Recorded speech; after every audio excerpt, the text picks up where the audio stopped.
ꯃꯌꯥꯝ ꯃꯥꯡꯗ ꯎꯕꯤꯔꯤꯕ ꯏꯆꯦꯁꯦ ꯃꯣꯏꯔꯥꯡ ꯈꯨꯅꯧꯗꯒꯤꯅꯤ ꯃꯤꯡꯅ ꯍꯦꯂꯦꯟ ꯀꯧꯏ ꯏꯆꯦꯁꯦ ꯂꯥꯏꯕꯛ ꯊꯤꯕ ꯊꯧꯗꯣꯛ ꯑꯃꯗꯒꯤ ꯃꯥꯒꯤ ꯈꯣꯡ ꯊꯕꯛ ꯇꯧꯈꯤꯗꯔꯦ ꯍꯣꯏ ꯆꯤꯆꯦ ꯍꯦꯂꯦꯟ ꯃꯅꯥꯛꯇ ꯌꯧꯖꯔꯦ ꯑꯗꯣ ꯆꯤꯆꯦ ꯑꯩ ꯚꯤꯗꯤꯑꯣ ꯌꯦꯡꯕ꯭ꯔꯥ Yang iba video nanti yang ngarai yang kopi siapa kan foto dan video tu. ui ka siapa batik lối khăng nữa 14 January December sa yang ing bedo ing mom tanda khong ida jing ka da chirai ka ba ga haida adu ka kha ki bedagi ko adum hamjin ni de ngam idre ba chat ꯍꯥꯏꯗꯤ ꯏꯐ ꯐ ꯂꯩꯔꯝꯃꯒꯁꯨ ꯀꯔꯤꯁꯨ ꯂꯩꯇꯕ ꯍꯥꯔꯨꯕꯗꯒꯤ ꯃꯔꯝ ꯑꯣꯏꯔꯒ problem ꯑꯣꯏ ꯍꯥꯏꯁꯦꯀꯣ ꯑꯗꯨꯅ ꯑꯩꯈꯣꯏ ꯃꯤꯑꯣꯏꯕꯒꯤ ꯄꯨꯟꯁꯤꯁꯦ ꯀꯔꯝ ꯀꯥꯟꯗ ꯀꯔꯤ ꯑꯣꯏꯒꯅꯤ ꯀꯔꯤꯝ ꯇꯝꯕ ꯉꯝꯗꯦꯀꯣ ꯑꯩꯁꯦ ꯃꯊꯧ ꯇꯥꯔꯒꯗꯅꯤꯅ ꯎꯞꯄꯤꯁꯦ ꯅꯠꯇ꯭ꯔꯗꯤ ꯑꯩꯗꯤ ꯒꯦꯠ ꯐꯥꯎꯗ ꯊꯣꯛꯇꯦ ꯑꯗꯨꯅ ꯏꯆꯦꯒ ꯑꯩꯈꯣꯏ ꯂꯥꯏꯐ ꯆꯞ ꯃꯥꯟꯅꯩ ꯑꯩꯅ ꯁꯤ ꯍꯥꯞꯄꯨꯕꯩ ꯈꯛꯇꯅꯦ ꯑꯩ ꯐꯃꯨꯡꯗꯒꯤ ꯕꯥꯊꯔꯨꯝ ꯐꯃꯨꯡꯗꯒꯤꯅ ꯆꯥꯛꯈꯨꯝ ꯊꯣꯡ ꯊꯥꯛꯄ ꯇꯧꯅꯤꯡꯉꯒꯅ ꯆꯥꯅꯤꯡꯉꯒꯅ ꯆꯥꯔꯦ ꯑꯗꯨꯒ ꯐꯃꯨꯡꯗꯇꯅꯦ ꯂꯩꯁꯦ ꯃꯣꯕꯥꯏꯜꯗ ꯌꯦꯡꯉꯅꯤ ꯀꯔꯤ ꯚꯤꯗꯤꯑꯣ ꯁꯦꯝꯕ ꯌꯥꯒꯦ ꯍꯥꯏ ꯀꯥꯟꯗ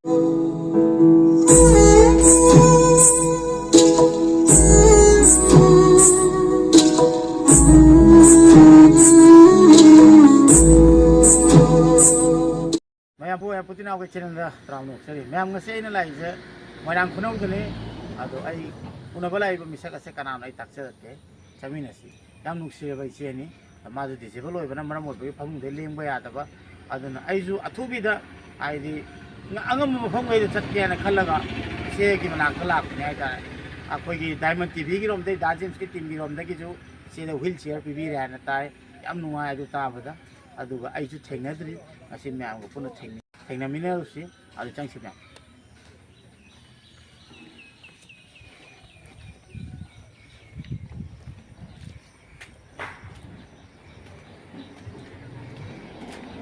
ꯁꯤ ꯍꯨꯏꯈꯩꯁꯨ ꯆꯤꯛꯀꯗ꯭ꯔꯣ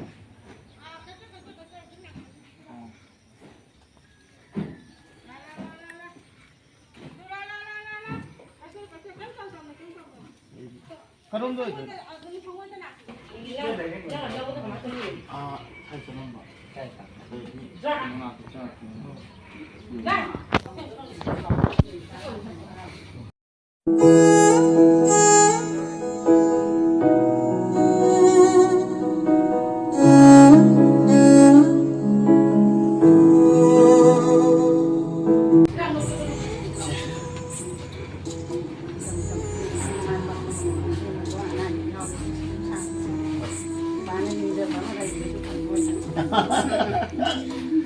ꯃꯌꯥꯝ ꯑꯩꯅ ꯂꯥꯛꯏꯕ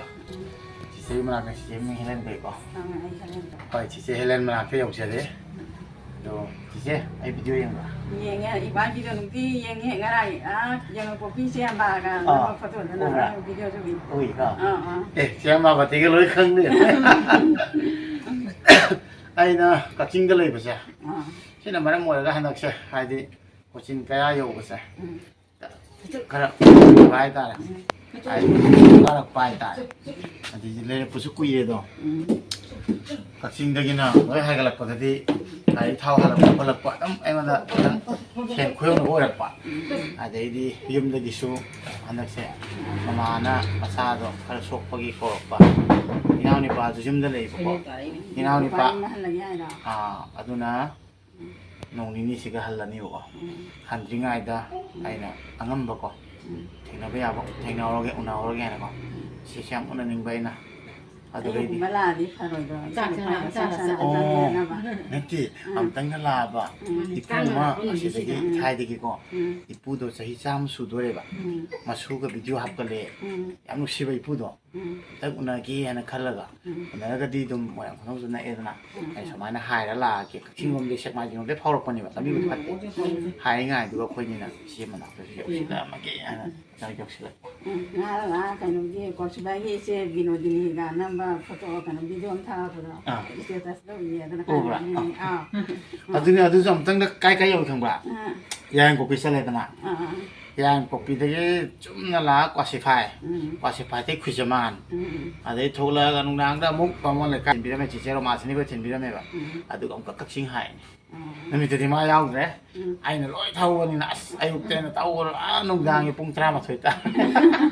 ꯑꯗꯨ ꯉꯝꯃꯤꯈꯩ ꯅꯦꯅꯦ ꯕꯤꯅꯣꯗꯤꯅꯤ ꯑꯩꯈꯣꯏꯁꯨ ꯅꯨꯡꯁꯤꯕꯅꯤꯅꯀꯣ ꯍꯥꯏꯗꯤ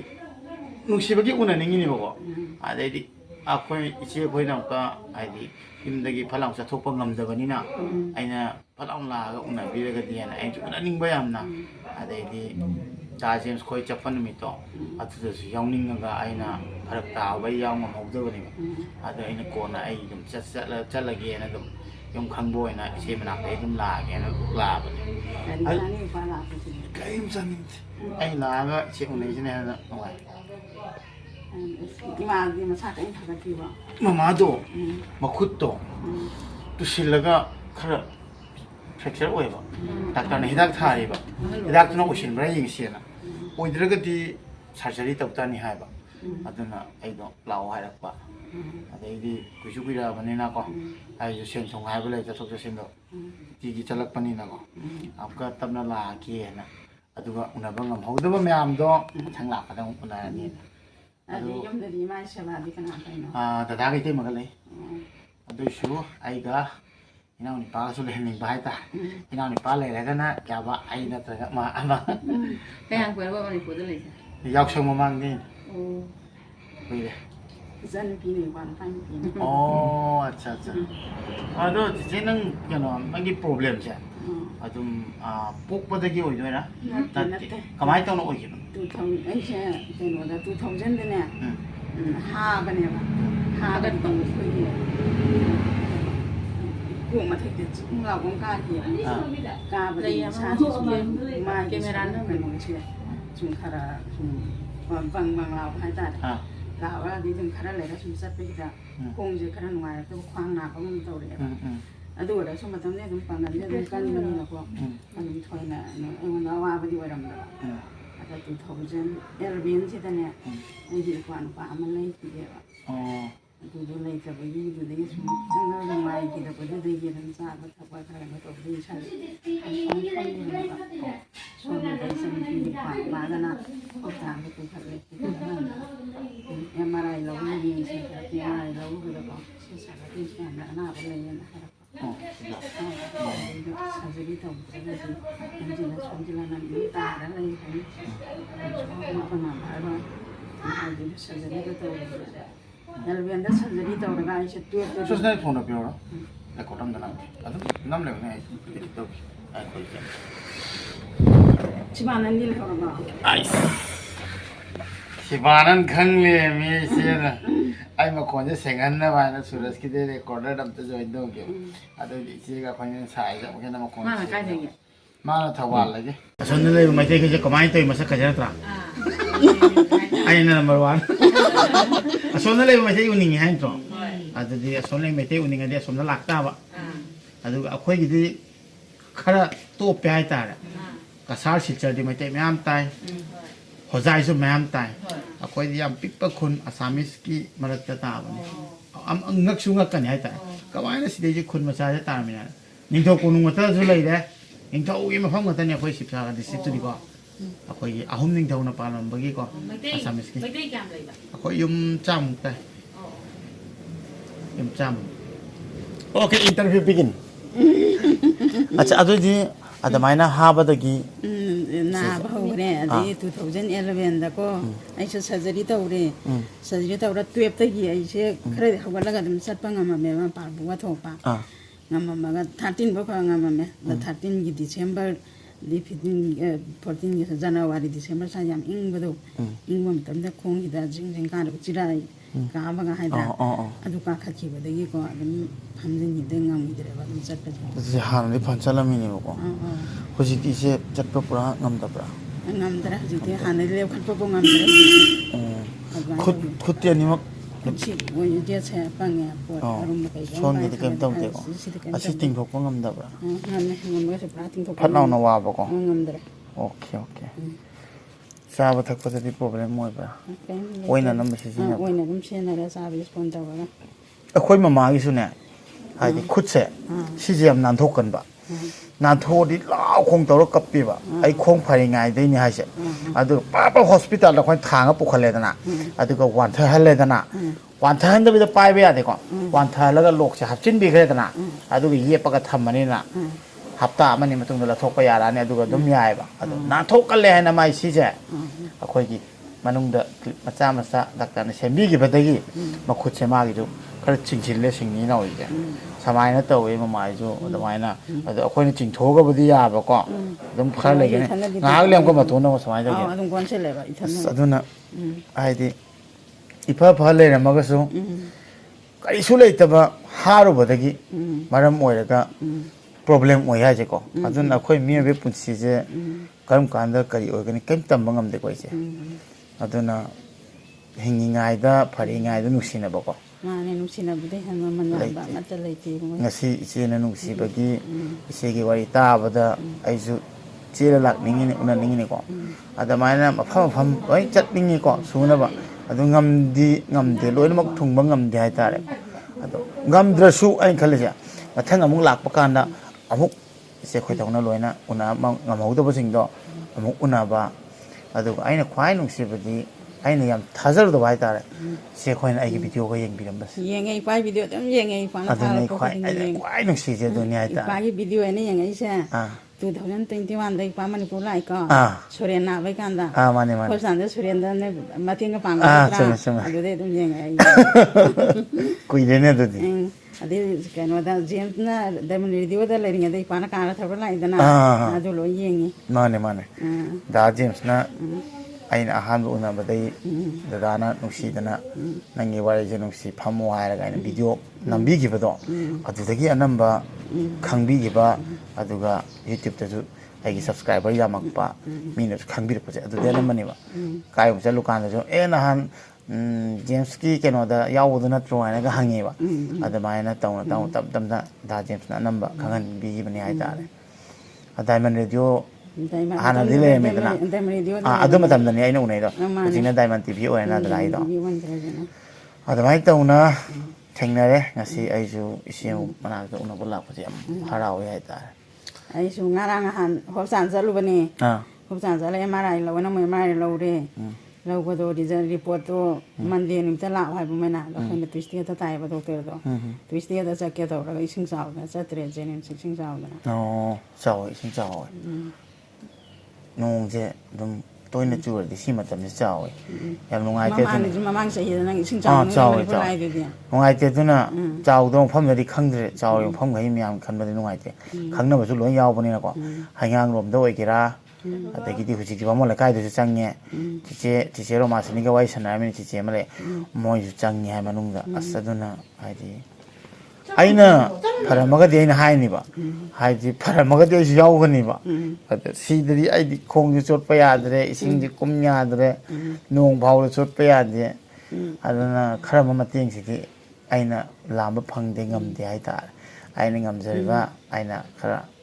tongan ba ai girom de ngamba mateng do ne tawjari nei thangjing ga hang ba ri kem da sui pa la mi de mang la pa da kai ba da thangjing ge ri kem da la mi de lai soi da se lai aina keno taw ba relief kem se loi chading ni ba relief kem di ma sing na khalam ngani khol ni da hai phet ya mi ba relief kem se ko atu loi na mak ti aina su ma pa chaw da ba atu loi na mak aina kon ba ngam mo da ba gi ni ba atu bu relief kem da gi ging bi ba ta ra ma every relief kem gi chinau imai bi ki loi nung si ai ta ra aina thung ba ngam dre icha china nung si te na khan bi ga no ai loi nung si ai ta i pa na asam de la khoi da khoi wi sai bu khoi bu da chat pa ngam de ha ba ko ipana asam de la ga relief kem ni da chat ni ma sing na bi ra ga mayam de gi bung chon thar ba bung sing bu thawat ni da na thongna ga ha pi ba do yam nung si bi ma sing na pa bu ko la ga kap da ga da da yang kap pe mo sing ngai ta ima sing na pa ko la ka pa ra wa aduni ai di ma man ja pha ja ni pa na sam de la ga da ga tai ai bu ra ga wa na kap khalak pa wa ne ma ne ai hoi khoi bu di wa re khol la do nang nang ga khong su yaw de nang ni mama na ura ka mai to rong ni ga ha ba da kap ne ne lai so yi moi na nong si na khan ba ado icheng ak sam na pha ba ja si dum pha ba dum pha re na ta di leng ba da na ba nai mit si som na kan da yeng ba ya da ba nei mit si mi si nungai te som na kan de de som da lai tho ga ju po se u ba me seng dre som left side ki mit cha som ni se ji ye ki je ba ko oi ki di ke sto te ko cha ba tak pa di kai ke sa bi asam ba asam yam cha ba aduga hojik ꯆꯠꯄ ꯉꯝꯗꯕꯗꯩ ꯑꯗꯨꯝ ꯑꯗꯨꯝ ꯐꯃꯨꯡꯗ ꯂꯩꯔꯦ ꯐꯃꯨꯡꯗ ꯁꯨꯝ ꯂꯩꯔꯦ ꯑꯩꯕꯨ ꯉꯥꯏꯍꯥꯛ ꯐꯝꯕ ꯋꯥꯔ ꯑꯃꯨꯛ ꯍꯤꯞꯄ ꯍꯤꯞꯄ ꯋꯥꯔ ꯑꯃꯨꯛ ꯐꯝꯕ ꯑꯗꯨꯒ ꯀꯩꯅꯣꯗꯤ ꯀꯩ ꯀꯧꯏ ꯑꯩꯈꯣꯏꯒꯤ ꯋꯤꯜ ꯆꯤꯌꯔꯗꯣ ꯑꯗꯨꯗꯤ ꯇꯣꯡꯕ ꯈꯔ ꯍꯩꯔꯕ ꯇꯣꯡꯉ ꯍꯥꯏꯗꯤ ꯏꯆꯦꯅ ꯉꯝꯗ꯭ꯔꯁꯨ ꯄꯥꯏꯕꯤꯔꯒ ꯇꯣꯡꯍꯜꯂꯒ ꯑꯗꯨꯝ ꯄꯨꯊꯣꯛꯄ ꯈꯣꯠꯄꯗꯤ ꯑꯗꯨꯃꯥꯏꯅ ꯈꯔ ꯊꯣꯛꯑꯒ ꯍꯥꯏꯗꯤ ꯁꯨꯃꯥꯡ ꯂꯝꯕꯤ ꯐꯔ ꯀꯥꯟꯗꯁꯨꯀꯣ ꯍꯥꯏꯐꯦꯠꯇꯪ ꯀꯣꯏꯕ ꯄꯨꯊꯣꯛꯄꯤꯔꯗꯤꯀꯣ ꯋꯥꯈꯜꯗ ꯅꯨꯡꯉꯥꯏꯗꯅꯀꯣ ꯀꯩꯅꯣꯅꯦ ꯑꯩꯁꯨ ꯈꯪꯉꯤꯕ ꯍꯥꯏꯅ ꯍꯣꯁꯄꯤꯇꯥꯜꯗ ꯂꯩꯔꯦ ꯈꯣꯡ ꯀꯛꯈ꯭ꯔ ꯃꯇꯨꯡꯗ ꯑꯩꯉꯣꯟꯗ ꯋꯤꯜ ꯆꯤꯌꯔꯗ ꯑꯝꯇꯪ ꯄꯨꯊꯣꯛꯄꯤꯌꯨ ꯍꯥꯏꯕ ꯑꯩꯅꯀꯣ ꯑꯗꯨꯗ ꯑꯍꯥꯟꯕ ꯑꯩꯅ ꯊꯣꯛꯑꯦꯕ ꯑꯍꯥꯟꯕ ꯊꯣꯛꯀꯥꯟꯗ ꯋꯤꯜ ꯆꯤꯌꯔꯁꯦ ꯏꯟ ꯀꯥꯟꯗ ꯃꯤꯡꯁꯦꯟ ꯑꯃ ꯂꯩꯔꯝꯃꯦ ꯈꯪꯕ ꯃꯤꯡꯁꯦꯟꯁꯤꯒ ꯑꯩꯅ ꯉꯥꯏꯈꯣꯝꯇ ꯑꯩ ꯁꯛꯁꯤ ꯌꯦꯡꯉꯤ ꯎꯁꯤꯜꯂꯦ ꯋꯥꯡꯅꯒꯦ ꯇꯧꯕꯅ ꯑꯩ ꯁꯛꯁꯦ ꯎꯀꯥꯟꯗꯀꯣ ꯌꯥꯒꯁꯦ ꯌꯥꯟꯊꯔꯒꯅꯦ ꯑꯁ ꯑꯩ ꯁꯛꯁꯦ ꯎꯀꯥꯟꯗ ꯑꯩꯁꯦ ꯄꯥꯈꯠꯀꯦ ꯇꯧꯕꯅ ꯃꯤꯡꯁꯦꯟ ꯎꯠꯂꯛꯀꯅꯨ ꯍꯥꯏꯕꯅꯤ ꯑꯗꯩ ꯃꯄꯥꯟꯗ ꯄꯨꯊꯣꯛꯑꯀꯥꯟꯗ ꯅꯨꯡꯁꯤꯠ ꯉꯥꯏꯍꯥꯛ ꯆꯥꯔꯒ ꯃꯌꯥꯝꯒꯤ ꯄꯨꯟꯁꯤꯁꯦ ꯌꯦꯡꯀꯥꯟꯗ ꯃꯪꯇꯧ ꯇꯧꯋꯦꯕ ꯑꯩꯁꯨ ꯌꯥꯝ ꯋꯥꯈꯜꯁꯦ ꯐꯨꯝꯖꯤꯜꯂꯨꯕꯗꯩ ꯍꯥꯏꯗꯤ ꯍꯤꯡꯅꯤꯡꯕ ꯄꯣꯛꯗ꯭ꯔꯕꯅꯤꯀꯣ ꯑꯗꯨꯃꯥꯏꯅ ꯇꯧꯅ ꯊꯣꯛꯂꯛꯏꯅꯤ ꯑꯗꯨꯗ ꯑꯩꯅ ꯉꯥꯏꯍꯥꯛꯇꯪ ꯒꯦꯠꯇꯒꯤ ꯃꯌꯥꯝ ꯆꯠꯄ ꯃꯄꯥꯟꯒꯤ ꯅꯨꯡꯁꯤꯠ ꯐꯪꯕꯁꯦ ꯑꯩ ꯃꯪꯇꯧ ꯇꯧꯋꯦ ꯑꯩ ꯇꯧꯔꯤꯁꯦ ꯀꯩꯅꯣ ꯉꯔꯥꯡ ꯅꯍꯥꯟꯗ ꯏꯐ ꯂꯩꯔꯝꯃꯒ ꯐꯠ ꯂꯥꯎꯅ ꯀꯥꯏꯗꯩ ꯃꯪ ꯇꯧꯅ ꯒꯥꯔꯤꯅ ꯊꯣꯡꯕꯅꯦ ꯑꯩ ꯇꯧꯔꯤꯁꯦ ꯀꯩꯅꯣ ꯈꯜꯂꯒꯀꯣ ꯑꯗꯨꯒ ꯃꯌꯥꯝꯒꯤ ꯆꯠꯄ ꯎꯕꯗ ꯌꯥꯝ ꯀꯜꯂꯛꯄ ꯅꯨꯡꯉꯥꯏꯇꯕ ꯀꯞꯅꯤꯡꯕ ꯐꯥꯎꯏꯀꯣ ꯑꯗꯨꯃꯥꯏꯅ ꯇꯧꯅ ꯉꯥꯏꯍꯥꯛꯇꯪ ꯄꯨꯁꯤꯜꯂꯒ ꯑꯗꯨꯃꯥꯏꯅ ꯅꯣꯡꯃꯒꯤ ꯑꯩ ꯋꯥꯔꯁꯨ ꯋꯥꯅ ꯑꯝꯇꯪ ꯄꯨꯊꯣꯛꯄꯤꯌꯨ ꯍꯥꯏꯕ ꯑꯗꯨꯃꯥꯏꯅ ꯄꯨꯊꯣꯛꯑꯒ ꯊꯣꯛꯂꯛꯄꯗ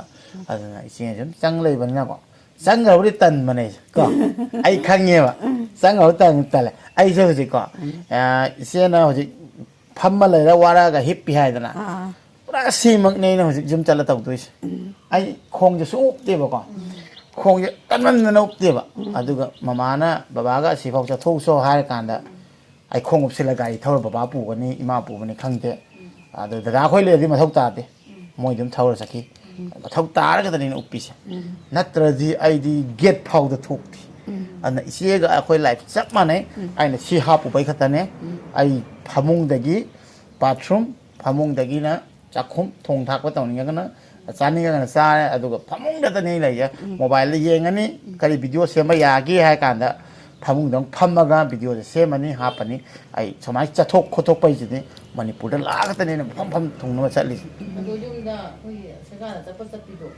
ꯑꯩ ꯑꯗꯨꯒꯗꯣ ꯌꯥꯝ ꯇꯜꯂꯤ ꯑꯩ ꯅꯥꯃꯅ ꯑꯗꯨꯝ ꯆꯣꯡꯉ ꯆꯠꯂꯤ ꯇꯨꯁꯤꯟꯕꯁꯨ ꯀꯣꯡꯒꯥꯏ ꯇꯨꯁꯤꯟꯕꯣ ꯈꯦꯒꯥꯏꯕꯣ ꯑꯁ ꯈꯨꯒ ꯇꯨꯔꯁꯨ ꯇꯨꯔꯒꯦ ꯁꯤꯅꯤ ꯑꯩꯈꯣꯏ ꯄꯨꯟꯁꯤ ꯃꯤ ꯈꯣꯡ ꯐꯔ ꯐꯥꯎꯗ ꯇꯨꯔꯤꯁꯤꯗꯤꯅ ꯈꯟꯗꯣꯏꯕ ꯑꯗꯨꯝ ꯇꯨꯔꯁꯨ ꯇꯨꯔꯒꯦꯅ ꯁꯤꯗꯤ ꯑꯩ ꯄꯨꯟꯁꯤꯗ ꯂꯩꯗ꯭ꯔꯣꯕꯅꯤꯀꯣ ꯍꯥꯏꯅ ꯈꯜꯂꯀꯣ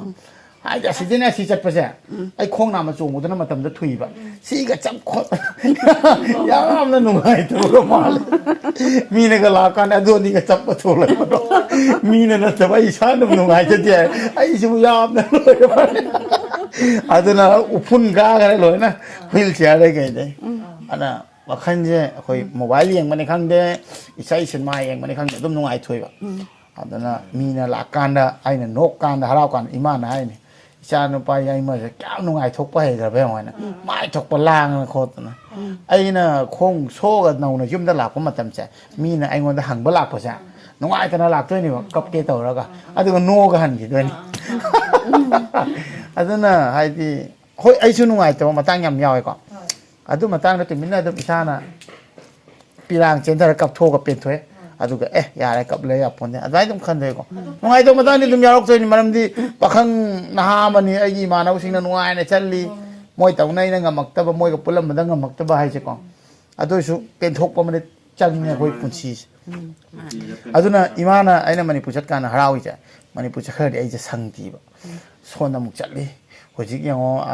ꯏꯊꯥꯏꯗꯒꯤ ꯂꯥꯛꯏꯅꯤ ꯏꯆꯦ ꯃꯅꯥꯛꯇ ꯑꯗꯩ ꯍꯧꯖꯤꯛ ꯑꯩꯈꯣꯏ ꯍꯟꯈꯤꯕꯗ ꯑꯩ ꯁꯕꯁꯀ꯭ꯔꯥꯏꯕꯔ ꯌꯥꯝꯅ ꯎꯅꯅꯤꯡꯕ ꯌꯥꯎꯔꯒꯗꯤ ꯑꯃꯨꯛ ꯐꯠ ꯂꯥꯎ ꯎꯅꯔꯒ ꯆꯠꯇꯣꯏꯅꯦꯕ ꯃꯥꯏꯀꯩ ꯆꯠꯂꯨ ꯈꯨꯗꯤꯡ ꯑꯗꯨꯅ ꯆꯪꯕ ꯀꯥꯟꯗ ꯑꯩꯈꯣꯏꯅꯤ ꯄꯨꯡ 10-11 ꯇꯥꯏ ꯅꯨꯡꯗꯥꯡꯒꯤ ꯑꯃꯨꯛ ꯍꯧꯒꯠꯂꯒ ꯑꯃꯨꯛ ꯉꯁꯤꯅ ꯀꯥꯏꯗꯅ ꯁꯨꯃꯥꯏꯅ ꯑꯩꯅ ꯂꯩꯔꯤꯕ ꯈꯔꯅꯤꯁꯦ ꯑꯁꯤ ꯌꯥꯝ ꯇꯥꯡꯉꯤꯀꯣ ꯁꯦꯅ ꯂꯩ ꯐꯪꯗꯦ ꯁꯦꯅ ꯎꯅꯅꯤꯡꯉꯤꯗꯣ ꯍꯥꯏꯕ ꯉꯝꯗ꯭ꯔꯁꯨ ꯑꯩꯅ ꯍꯥꯏꯔꯨꯒ ꯏꯄꯥꯗꯣ ꯁꯪꯒꯔꯥ ꯁꯪꯉꯣꯏꯔ ꯍꯥꯏꯅ ꯈꯜꯂꯝꯒꯅꯤꯕ ꯌꯥꯝ ꯇꯥꯡꯉꯤ ꯏꯆꯦ ꯑꯩꯉꯣꯟꯗ ꯎꯅꯅꯤꯡꯉꯤꯁꯦ ꯑꯩꯅꯁꯨ ꯂꯥꯛꯑꯒ ꯏꯆꯦꯅ ꯑꯩꯉꯣꯟꯗ ꯎꯔꯒ ꯐꯪꯉꯤꯕ ꯑꯗꯨꯝ ꯎꯕꯗ ꯈꯪꯉꯤ ꯍꯥꯏꯇꯥꯔꯦ ꯀꯌꯥꯝ ꯅꯨꯡꯁꯤ ꯍꯥꯏꯗꯣꯀꯣ ꯑꯁꯤ ꯈ꯭ꯋꯥꯏ ꯇꯥꯡꯉꯤ ꯈꯜꯂꯦ ꯑꯗꯨꯒ ꯑꯩꯁꯨ ꯃꯁꯤ ꯃꯊꯪ ꯃꯄꯣꯛꯁꯦ ꯌꯥꯝ ꯇꯥꯡꯅ ꯐꯪꯕꯅꯤ ꯈꯜꯂꯦ ꯃꯔꯝꯗꯤ ꯅꯣꯏ ꯃꯌꯥꯝ ꯊꯦꯡꯅꯕꯁꯦ ꯁꯤ ꯐꯪꯉꯝꯃꯔꯣꯏ ꯈꯜꯂꯦ ꯅꯠꯇ꯭ꯔꯗꯤ ꯑꯗꯨꯅ ꯑꯃꯔꯣꯝꯗ ꯅꯨꯡꯉꯥꯏꯇꯦ ꯑꯃꯔꯣꯝꯗ ꯈꯣꯡ ꯁꯣꯛꯈ꯭ꯔꯁꯨ ꯁꯤ ꯑꯩꯈꯣꯏ ꯃꯌꯥꯝ ꯊꯦꯡꯅꯔꯛꯄꯁꯦ ꯌꯥꯝ ꯅꯨꯡꯉꯥꯏ ꯌꯥꯝ ꯍꯔꯥꯎꯋꯦ ꯍꯥꯏꯇꯥꯔꯦ ꯑꯃꯔꯣꯝꯗ ꯅꯪ ꯑꯃ ꯌꯥꯎꯔꯤꯗꯅ ꯍꯣꯏ. ꯑꯩꯈꯣꯏꯒꯤ ꯏꯆꯦ ꯂꯧꯕ ꯅꯨꯄꯥ ꯑꯃ ꯂꯩꯌꯦꯕ ꯑꯥ ꯑꯅꯤꯃꯛ ꯌꯥꯎꯗꯦ ꯑꯣ ꯑꯅꯤꯃꯛ ꯑꯅꯤꯃꯛ ꯑꯅꯤꯃꯛ ꯌꯥꯎꯗꯦ ꯁꯨꯃꯥꯏꯅ ꯇꯧꯔ ꯁꯟ ꯁꯥꯕꯒꯤ ꯑꯗꯨꯃꯥꯏꯅꯀꯣ ꯑꯥ ꯑꯗꯨ ꯁꯤꯁꯤꯅ ꯑꯗꯨꯝ ꯆꯠꯂꯦꯕ ꯑꯠꯆꯥ ꯑꯠꯆꯥ ꯑꯗꯨ ꯃꯥ ꯃꯈꯨꯠꯇꯤ ꯌꯥꯎꯕꯅꯤ나 ꯃꯈꯨꯠꯅ ꯎ ꯁꯨꯔꯒꯀꯣ ꯑꯗꯨꯝ ꯃꯆꯥꯅꯨꯄꯤ ꯑꯃ ꯄꯣꯛꯑꯦꯕ ꯑꯗꯨꯝ ꯍꯤꯡꯅꯕ ꯑꯗꯨꯝ ꯂꯝꯕꯤꯗꯣ ꯎ ꯁꯨꯔꯒ ꯑꯗꯨꯝ ꯀꯣꯝꯃꯦꯕ ꯑꯩ ꯌꯥꯝ ꯍꯩꯁꯤꯡꯕꯗꯤ ꯅꯠꯇꯦ ꯌꯥꯝ ꯈꯪꯕꯁꯨ ꯅꯠꯇꯦ ꯑꯩ ꯋꯥꯔꯤ ꯑꯃ ꯍꯥꯏꯒꯦꯕ ꯑꯩꯁꯦ ꯈꯣꯡ ꯑꯃ ꯁꯣꯛꯑꯦ ꯍꯥꯏꯅ ꯅꯨꯡꯉꯥꯏꯇ꯭ꯔꯒꯗꯤꯀꯣ ꯍꯧꯖꯤꯛꯀꯤ ꯏꯆꯦꯅ ꯍꯥꯏꯕꯤꯕ ꯈꯣꯡ ꯑꯅꯤ ꯁꯣꯛꯄꯗꯣ ꯃꯥ ꯌꯦꯡꯉꯨꯔꯒꯗꯤ ꯑꯩꯁꯦ ꯅꯨꯡꯉꯥꯏꯒꯅꯤ ꯋꯥꯈꯜꯁꯦ ꯌꯥꯡꯒꯅꯤꯕ ꯑꯣ ꯑꯩꯒꯤ ꯑꯅꯤꯃꯛ ꯁꯣꯛꯑꯝꯃꯒꯗꯤ ꯑꯩ ꯇꯧꯔꯤꯁꯦ ꯉꯝꯃꯝꯗꯕ ꯌꯥꯏꯀꯣ ꯍꯥꯏꯅ ꯍꯧꯖꯤꯛ ꯏꯆꯦꯅ ꯈꯨꯠ ꯑꯅꯤꯃꯛ ꯍꯥꯏꯗꯤ ꯈꯔ ꯇꯧꯔꯁꯨ ꯂꯦꯡꯕ ꯉꯝꯃꯤꯀꯣ ꯑꯗꯨꯒ ꯐꯝꯕ ꯉꯝꯃꯤꯗꯅ ꯑꯗꯨꯃꯥꯏꯅ ꯇꯧꯅ ꯑꯩꯒꯤ ꯗꯗꯥ ꯑꯃ ꯂꯩ ꯂꯥꯏꯌꯦꯡꯖꯝꯗꯒꯤ ꯃꯥꯒꯤ ꯅꯨꯄꯤꯅ ꯂꯣꯏ ꯇꯧꯕꯤ ꯃꯥꯗꯤ ꯁꯤꯗꯩꯅ ꯄꯪꯊꯈꯔꯦ ꯈꯨꯠ ꯑꯅꯤꯗꯨꯁꯨ ꯌꯥꯝ ꯄꯪꯊꯩ ꯚꯤꯗꯤꯑꯣ ꯊꯦꯡꯅꯕ ꯈꯨꯠ ꯑꯅꯤꯗꯨ ꯍꯥꯏꯐꯦꯠꯇꯪ ꯍꯧꯖꯤꯛ ꯈꯔ ꯉꯝꯃꯛꯄꯇꯅꯤꯕ ꯑꯗꯣ ꯃꯥꯅ ꯑꯃꯨꯛꯀ ꯏꯆꯦ ꯌꯦꯡꯉꯒꯗꯤꯀꯣ ꯍꯥꯏꯗꯤ ꯏꯆꯦ ꯇꯧꯅ ꯐꯝꯕ ꯉꯝꯃꯝꯃꯒꯗꯤ ꯏꯆꯦ ꯇꯧꯅ ꯈꯤꯇꯪ ꯈꯨꯠ ꯂꯦꯡꯕ ꯉꯝꯃꯝꯃꯒꯗꯤ ꯍꯥꯏꯅ ꯈꯟꯗꯣꯏꯅꯦꯕ ꯑꯗꯨꯃꯥꯏꯅ ꯑꯃꯃꯝ ꯄꯦꯟꯊꯣꯛꯅꯕ ꯇꯥꯏꯕ ꯗꯗꯥꯅ ꯑꯃꯨꯛꯀ ꯄꯦꯟꯊꯣꯛꯇꯣꯏꯁꯤꯅ ꯈꯨꯠ ꯑꯅꯤꯁꯨ ꯈꯤꯇꯪ ꯂꯦꯡ ꯉꯝꯗ꯭ꯔꯒ ꯒ꯭ꯌꯥꯟꯗꯤ ꯇꯥꯔꯒ ꯄꯦꯔꯥꯂꯥꯏꯁꯤꯁ ꯑꯣꯏꯔ ꯋꯥ ꯉꯥꯡꯕ ꯂꯣꯏ ꯈꯪꯉꯒ ꯉꯥꯡꯕꯁꯨ ꯈꯨꯝꯕꯁꯨ ꯉꯝꯗꯕ ꯂꯩꯗꯅꯀꯣ ꯆꯤꯟꯅ ꯇꯧꯕꯗꯣ ꯑꯗꯨꯃꯥꯏꯅ ꯇꯧꯔꯒꯗꯤ ꯗꯗꯥꯁꯨ ꯅꯨꯡꯉꯥꯏꯔꯣꯏꯗꯣꯏꯅꯦꯕ ꯍꯥꯏꯗꯤ ꯑꯩꯒꯤ ꯃꯊꯛꯇ ꯑꯋꯥꯕ ꯂꯩ ꯃꯥꯒꯤ ꯃꯊꯛꯇ ꯑꯋꯥꯕ ꯂꯩ ꯑꯗꯨꯃꯥꯏꯅ ꯈꯟꯗꯣꯛꯄ ꯇꯥꯅꯤꯕ ꯑꯩꯉꯣꯟꯗꯒꯤ ꯑꯍꯦꯟꯕꯗ ꯊꯤꯕ ꯌꯥꯗꯦꯕ ꯈꯨ ꯃꯈꯥꯗ ꯁꯣꯛꯑꯝꯃꯒꯗꯤ ꯈꯣꯡꯒꯤ ꯈꯤꯇꯪꯗ ꯁꯣꯛꯑꯝꯃꯒꯗꯤ ꯈꯜꯂꯒꯗꯤ ꯑꯩ ꯑꯗꯨꯗ ꯈꯜꯂꯗꯤ ꯌꯥꯔꯣꯏꯕ ꯅꯨꯡꯉꯥꯏꯇꯕ ꯑꯗꯨꯝ ꯄꯣꯛꯀꯅꯤꯕ ꯑꯦ ꯈꯣꯡ ꯑꯅꯤ ꯌꯥꯎꯗꯕ ꯂꯩ ꯑꯦꯛꯁꯤꯗꯦꯟꯗ ꯑꯁ ꯈꯨꯠꯀ ꯇꯠꯈꯤꯕ ꯂꯩ ꯑꯗꯨꯃꯥꯏꯅ ꯑꯣꯏꯔꯝꯃꯒꯗꯤ ꯍꯥꯏꯔꯀꯥꯟꯗ ꯋꯥꯈꯜꯁꯦ ꯅꯨꯡꯉꯥꯏꯒꯅꯤꯕ ꯑꯩ ꯁꯤꯁꯤꯅ ꯐꯔꯦꯀꯣ ꯍꯥꯏꯅ ꯑꯗꯨꯃꯥꯏꯅ ꯏꯆꯦ ꯑꯩꯈꯣꯏꯗꯤ ꯄꯦꯟꯊꯣꯛꯄ ꯇꯥꯕ ꯃꯥꯅꯦ ꯄꯦꯟꯊꯣꯛꯅꯤ ꯍꯤꯡꯗ ꯑꯁ ꯄꯨꯟꯁꯤꯁꯤꯗꯤ ꯌꯥꯝ ꯇꯥꯡꯅ ꯐꯪꯕꯅꯤꯅꯀꯣ ꯂꯩꯕꯥꯛꯇ ꯇꯝꯃꯝꯕꯅꯤ ꯀꯞꯄꯒꯁꯨ ꯐꯔꯣꯏ ꯐꯔꯣꯏ ꯃꯔꯝꯗꯤ ꯑꯩꯅ ꯈꯣꯡ ꯁꯣꯛ ꯃꯇꯨꯡꯗ ꯑꯐꯕ ꯀꯌా ꯑꯃ ꯂꯩꯈꯤꯗꯕ ꯌꯥꯎꯔꯦ ꯈꯨꯟꯗꯒꯤ ꯀꯣ ꯇꯒꯠ ꯇꯦꯛꯄ ꯅꯍꯥ ꯀꯟꯕ ꯀꯣ ꯃꯌꯥꯝ ꯂꯩꯈꯤꯗꯕ ꯌꯥꯎꯔꯦ ꯗꯗꯥꯁꯤꯡ ꯑꯍꯟꯁꯤꯡ ꯏꯆꯦꯁꯤꯡ ꯑꯗꯨꯅ ꯑꯩ ꯈꯜꯂꯤ ꯄꯨꯟꯁꯤꯁꯦ ꯀꯔꯤꯝꯇ ꯅꯠꯇꯦ ꯍꯥꯏꯗꯤ ꯑꯩꯗꯤ ꯈꯣꯡ ꯁꯣꯛ ꯂꯩꯍꯧꯔꯒꯁꯨ ꯍꯥꯏꯗꯤ ꯇꯥꯏꯕꯪꯄꯥꯟꯁꯦ ꯑꯃꯨꯛꯀ ꯃꯃꯥ ꯕꯕꯥ ꯑꯩꯈꯣꯏ ꯃꯅꯥꯛꯇ ꯑꯗꯣ ꯊꯝꯕꯤꯔꯝꯃꯤꯁꯦ ꯏꯁꯣꯔꯅ ꯁꯤ ꯌꯥꯝ ꯇꯥꯡꯉꯕꯅꯤ ꯈꯜꯂꯦ ꯑꯗꯨꯅ ꯌꯥꯝ ꯅꯨꯡꯁꯤ ꯁꯤ ꯎꯅꯕ ꯂꯥꯛꯄ ꯌꯥꯝ ꯍꯔꯥꯎꯏ ꯌꯥꯝ ꯍꯔꯥꯎꯋꯦ ꯋꯥꯁꯨ ꯎꯁꯦ ꯄꯨꯟꯁꯤꯗ ꯊꯥꯏꯅ ꯐꯪꯅꯤꯒꯁꯦ ꯊꯥꯖꯕ ꯂꯣꯏꯔꯦ ꯀꯧꯕꯒ ꯑꯗꯨꯝ ꯂꯥꯛꯀꯗꯕ ꯂꯩꯗꯦ ꯉꯁꯤ ꯊꯥꯖꯗꯅ ꯂꯥꯛꯄ ꯌꯥꯝ ꯍꯔꯥꯎꯋꯦ ꯑꯁꯦꯡꯕ ꯎꯕ ꯐꯪꯒꯅꯤꯒ ꯊꯥꯖꯍꯧꯗ꯭ꯔꯦ ꯍꯥꯏꯔ ꯑꯗꯨ ꯈꯪꯕꯒꯤꯅꯦꯅ ꯁꯠ ꯂꯥꯎ ꯂꯥꯛꯏꯁꯦ ꯂꯥꯛꯏꯉꯩꯗ ꯑꯃꯇꯪꯗ ꯅꯨꯡꯉꯥꯏꯕ꯭ꯔꯣ ꯑꯩ ꯂꯥꯛꯄꯁꯦ ꯑꯣ ꯑꯩ ꯂꯥꯛꯄꯁꯦ ꯏꯆꯦ ꯈꯛꯇ ꯅꯠꯇꯦ ꯐꯦꯃꯤꯂꯤꯈꯩꯁꯨ ꯅꯨꯡꯉꯥꯏꯕꯣ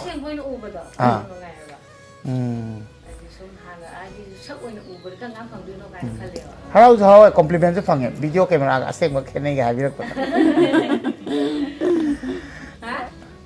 ꯌꯨꯝꯗꯗꯤ ꯏꯃꯥ ꯕꯕꯥ ꯂꯣꯏ ꯂꯩ ꯃꯃꯥ ꯕꯕꯥ ꯂꯩꯇꯦ ꯏꯅꯥꯎ ꯅꯤꯄꯥ ꯂꯩ ꯆꯤꯆꯦ ꯈ꯭ꯋꯥꯏ ꯑꯍꯟ ꯆꯤꯆꯦꯅꯦ ꯆꯤꯆꯦꯅ ꯒꯨꯋꯥꯍꯥꯇꯤꯗ ꯄꯥꯜꯂꯦ ꯆꯤꯆꯦ ꯃꯇꯨꯡꯗ ꯗꯗꯥ ꯂꯩꯔꯦ ꯑꯩꯒ ꯏꯅꯥꯎ ꯅꯤꯄꯥꯒ ꯗꯗꯥꯁꯨ ꯌꯨꯝ ꯄꯥꯜꯂꯦ ꯗꯗꯥꯒꯤ ꯂꯨꯍꯣꯡꯕꯒꯤ ꯃꯇꯥꯡꯗꯅꯤ ꯑꯩ ꯈꯣꯡ ꯁꯣꯛꯈꯤꯕꯁꯦ ꯑꯗꯨꯃꯥꯏꯅ ꯇꯧꯅ ꯉꯁꯤ ꯂꯩꯔꯤ ꯑꯗꯨꯅꯦ ꯅꯪꯁꯨ ꯌꯥꯗ꯭ꯔꯦꯕ ꯋꯥꯈꯟꯗꯣ ꯈꯜꯂꯣ ꯂꯣꯡꯊꯣꯛꯁꯦꯔ ꯑꯩ ꯂꯣꯡꯕꯗ ꯏꯆꯦ ꯌꯥꯎ ꯇꯥꯕ ꯁꯨꯔꯦꯁꯅ ꯋꯤꯜ ꯆꯤꯌꯔ ꯄꯥꯏꯔ ꯂꯥꯛꯇꯥꯕ ꯑꯇꯩ ꯌꯥꯎꯗꯣ ꯑꯩ ꯅꯨꯡꯁꯤꯕ ꯃꯤꯈꯩꯁꯦ ꯂꯣꯏ ꯌꯥꯎ ꯇꯥꯅꯤ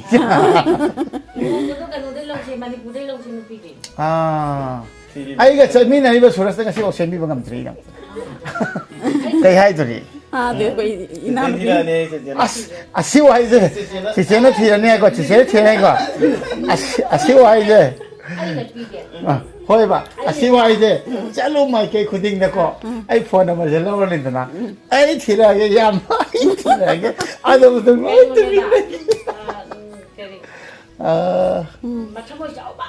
ꯆꯥꯎꯕ ꯑꯣꯏꯇꯥꯔꯅꯤ ꯑꯩꯅ ꯉꯁꯤ ꯏꯆꯦ ꯎꯅꯅꯤꯡꯉ ꯂꯥꯛꯏꯁꯦ ꯃꯥꯏꯒꯤ ꯃꯅꯥꯛꯇ ꯂꯦꯞ ꯇꯥꯕ ꯃꯥꯅ ꯚꯤꯗꯤꯑꯣ ꯅꯝ ꯇꯥꯕ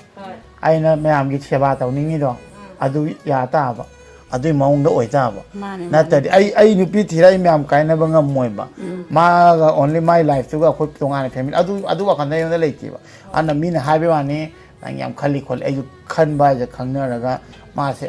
युमगी मीगा ममा बा खोय अदुगा आइगी लेबा सब्सक्राइबर म्याम आइगा ngasi इसे अखोय थेंगनेबा अखोय सोसाइटी जे समना हाबदा इसे अखोय सोसाइटी अमनेबा डिफरेंटली एबल डिसेबल सोसाइटी जे असि अमता कायबे आते हेना चेतपा अदुगा थवाय यावरी फाउदा पुनमिनबा लोय हिंगिगे नुसिनबा नुक्तिगी थेंगनदसु याय नोंफगला थेंगनगनि आई वीडियो यंगबिरगा इचेना हराव याय दुनि आई जो सेमनिंग पोक तोयनि आई वीडियो फॉर्मिंग होंगुन फॉर्मिंग ने यंगे अखोय सोसाइटी ने यंगगा आई मदा खंगबिदिना अदु याम तांगमने एकदम आई क्वार वीडियो लो यंग अने हम नुसी इसे मनाक लाक पदि याम हराव अदना वखन नुगाय तो तोपिगनो हराव हराव लेजु खंगदेदा इसे आइजु जिसेदगी थौना हापसरिनि हायतारे साना हायदे जिसेना समायरगा खोइदे कइनो गाय अदना यामना नुसी आइना पाउ ताखिबदना इसे मनबा खंगे फोन नंबर लौनरेको अदुगा नै चनिङेना मोइदु हायगरे नोमा चछि हायना ngasiदी सोना सिनबिद्रगदि फलाउन उनबसु ngamde कोइना उननिङसु इसे सुना फंगे थाइदगी पुपुमसु उनौरे याम हराव अदम अथंग लाकपदसु दुम आइना सोमदा हायरकपगा युम खंगबनि अदम चंगकनि अदुगा फोन नंबर हायरे लेरे व्हाट्सएप नंबर निंगा साइदो अदम पाउ फाउनसे नुसिना लेसे इसे कइनो मो ओइरे हायबगा दम मपवादा हायरो को अदुगा खोय अंगम मसेन खुद समनरगा अंगम मतेंग तौनसी हायतारे कोइसे होय असिदि कइ मथेल चाबा खोय नसिन साबो माइरेन थोंबगा चमफुट कोइ मान nga tawa Picking sa tawpi. यानी कइसु काय kore ha pi lo ra kan ha po कइसु काय Kitang level lang. Sila hapa asi sila na baba set na lo. Sila ima set na lo. Okay Ada gibi asi sila man jala. Thank you समायना ताना लागा Nagyam ba din natin ay nasum sara Kasi si ay nang man yam bay hay. Ay ada lay ba may tay singdo da. Sumba des manipugi iwong da sa kido. Sila ning bagi pi ba ni mamanjam bagi natin ko. Adun ni man yam hay je. Sina pi ba se. Ay yam hay ta. Thank you so Ato much. fadana sila lo lu video na mathagal ka. Si ay ilay ye. Video na mathaga de ye. तो जिने दाई video they how न Isang sambal le lagyan ay समाज समाज इन दरा ay siyang nagsiba समाज ना या पासे VIP da yan ba diba kanya na lagyan nila. Thank you Welcome. पंगे ना से हां Fresh sa o ino mani ya. Sari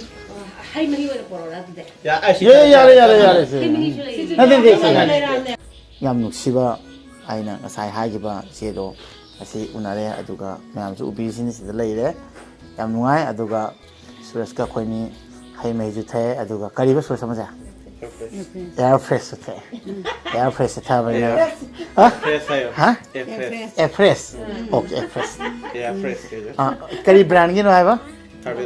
Harvard Life ki yes ado yam nuai masi sakpa jak sang khar phaga dang tawi hai ta Sakati pa jato ko ni. ha Sakati pa jato. sakat thi ba pha thoi ai do khar ka pha to ko se manak la ko de air fresh the ek to thok da ba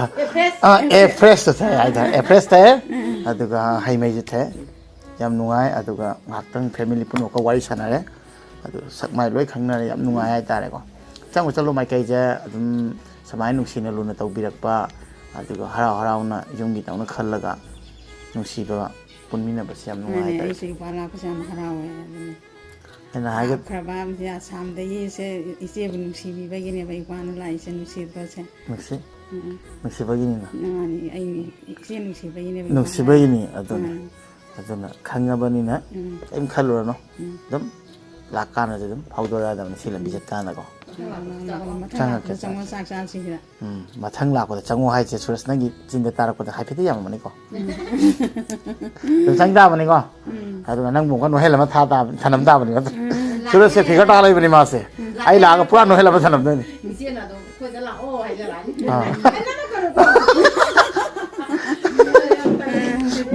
matai de ngang madi ya ba nam madi ya do yam sati mi lei matai de ki ngang madi ya tu video din nam bi rakno hai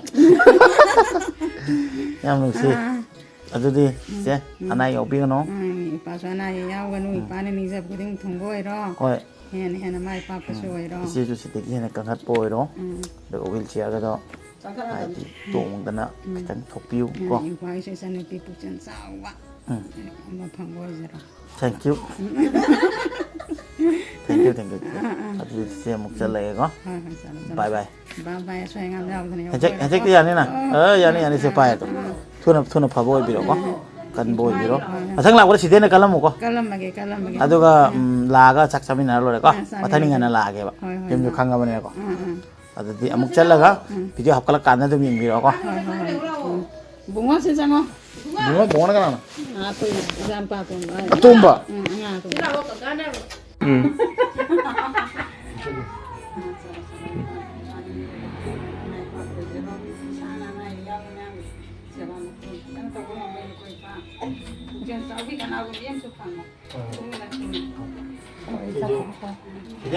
Sidene kalam ko asang la ko di ba kale ko ne